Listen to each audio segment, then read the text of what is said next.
Now, please welcome the 46th President of the United States, Joe Biden. Folks, how are you?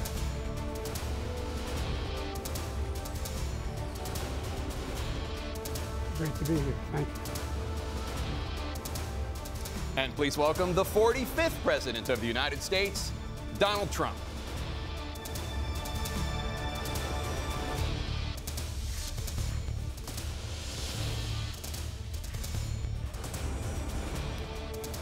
Gentlemen, thanks so much for being here. Let's begin the debate, and let's start with the issue that voters consistently say is their top concern, the economy. President Biden, inflation has slowed, but prices remain high. Since you took office, the price of essentials has increased. For example, a basket of groceries that cost $100 then now costs more than $120. And typical home prices have jumped more than 30%. What do you say to voters who feel they are worse off under your presidency than they were under President Trump? We got to take a look at what I was left when I became president and what Mr. Trump left me. We had an economy that was in free fall. The pandemic was so badly handled. Many people were dying. All he said was, it's not that serious. Just inject a little bleach into your arm. You'll be all right. The economy collapsed. There were no jobs. Unemployment rate rose to 15%. It was terrible. And so what we had to do is try to put things back together again. And that's exactly what we began to do. We created 15,000 new jobs. We brought out the position where we have 800,000 new manufacturing jobs. But there's more to be done. There's more to be done. Working class people are still in trouble. I come from Scranton, Pennsylvania. I come of a household where the kitchen table, if the things weren't able to be met during the month, it was a problem. Price of eggs, the price of gas, the price of housing, the price of a whole range of things. That's why I'm working so hard to make sure I deal with those problems. And we're going to make sure that we reduce the price of housing. We're going to make sure we build 2 million new units. We're going to make sure we cap rents so corporate greed can't take over. The combination, what I was left with in corporate greed, is the reason why we're in this problem right now. In addition to that, we're in a situation where if you take a look at all that was done in his administration, he didn't do much at all. By the time he left, things were in chaos, literally chaos. And so we put things back together. We created, I said, those jobs. We make sure we had a situation where we brought down the price of prescription drugs, which is a major issue for many people, to $15 for an insulin shot as opposed to $400. No senior has to pay more than $200 for any drug, all the drugs they can include beginning next year. And the situation is and we're going to make that available to everybody, to all Americans. So we're working to bring down the price around the kitchen table, and that's what we're going to get done. Thank you. President Trump? We have the greatest economy in the history of our country. We have never done so well. Everybody was amazed by it. Other countries were copying us. We got hit with COVID, and when we did, we spent the money necessary so we wouldn't end up in a Great Depression, the likes of which we had in 1929. By the time we finished, so we did a great job. We got a lot of credit for the economy, a lot of credit for the military, and no wars, and so many other things. Everything was rocking good. But the thing we never got the credit for, and we should have, is getting us out of that COVID mess. He created mandates. That was a disaster for our country. But other than that, we had given them back a country where the stock market actually was higher than pre-COVID, and nobody thought that was even possible. The only jobs he created are for illegal immigrants and bounce-back jobs, a bounce back from the COVID. He has not done a good job. He's done a poor job, and inflation's killing our country. It is absolutely killing us. Thank you. President Biden? Well, look, the greatest economy in the world, he's the only one who thinks that, I think. I don't know anybody else who thinks he had the greatest economy in the world. And, you know, the fact of the matter is that we find ourselves in a situation where his economy, he rewarded the wealthy. He had the largest tax cut in American history, $2 trillion. He raised a deficit larger than any president has in any one term. He's the only president other than Herbert Hoover who's lost more jobs than he had when he began, since Herbert Hoover. The idea that he did something that was significant. And the military, you know, when he was president, they were still killing people in Afghanistan. He didn't do anything about that. When he was president, we were still finding ourselves in a position where you had a notion that we were this safe country. The truth is, I'm the only president this century that doesn't have this decade, that doesn't have any troops dying anywhere in the world like he did. President Trump, I want to follow up if I can. Am I allowed to respond to him? Well, I'm going to ask you a follow-up. You can do whatever you want with the minute that we give you. I want to follow up. You want to impose a 10% tariff on all goods coming into the U.S. How will you ensure that that doesn't drive prices even higher? It's not going to drive them higher. It's just going to cause countries that have been ripping us off for years, like China and many others, in all fairness to China.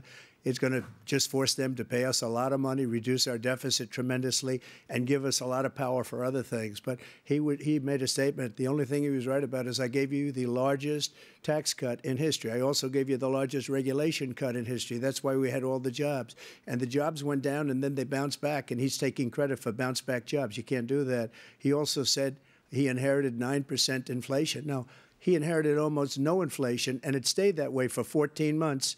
And then it blew up under his leadership because they spent money like a bunch of people that didn't know what they were doing, and they don't know what they were doing. It was the worst, probably the worst administration in history. There's never been. And as far as Afghanistan is concerned, I was getting out of Afghanistan, but we were getting out with dignity, with strength, with power. He got out. It was the most embarrassing day in the history of our country's life. President Trump, over the last 8 years, under both of your administrations, the national debt soared to record highs. And according to a new nonpartisan analysis, President Trump, your administration approved $8.4 trillion in new debt, while so far, President Biden, you've approved $4.3 trillion in new debt. So, former President Trump, many of the tax cuts that you signed into law are set to expire next year. You want to extend them and go even further, you say. With the U.S. facing trillion-dollar deficits and record debt, why should top earners and corporations pay even less in taxes than they do now? Because the tax cuts spurred the greatest economy that we've ever seen just prior to COVID. And even after COVID, it was so strong that we were able to get through COVID much better than just about any other country. But we spurred, that tax spurred. Now, when we cut the taxes, as an example, the corporate tax was cut down to 21% from 39%, plus beyond that. We took in more revenue with much less tax, and companies were bringing back trillions of dollars back into our country. The country was going like never before, and we were ready to start paying down debt. We were ready to start using the liquid gold right under our feet, the oil and gas right under our feet. We were going to have something that nobody else has had. We got hit with COVID. We did a lot to fix it. I gave him an unbelievable situation with all of the therapeutics and all of the things that we came up with. We gave him something great. Remember, more people died under his administration, even though we had largely fixed it.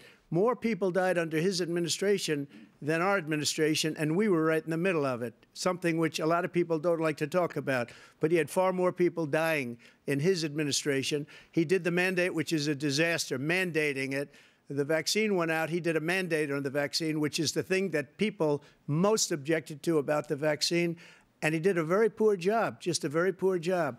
And I will tell you, not only poor there, but throughout the entire world, we're no longer respected as a country. They don't respect our leadership. They don't respect the United States anymore. We're like a third world nation between weaponization of his election, trying to go after his political opponent, all of the things he's done. We've become like a third world nation, and it's a shame. The damage he's done to our country. And I'd love to ask him, and will, why he allowed millions of people to come in here from prisons, jails, and mental institutions to come into our country and destroy our country. President Trump, we will get to immigration later in this block. President Biden, I want to give you an opportunity to respond to this question about the national debt. He had the largest national debt of any president in a four-year period, number one. Number two, that $2 trillion tax cut benefited the very wealthy. What I'm going to do is fix the tax system. For example, we have 1,000 trillionaires in America. Billionaires in America. And what's happening? They're in a situation where they, in fact, pay 8.2% in taxes.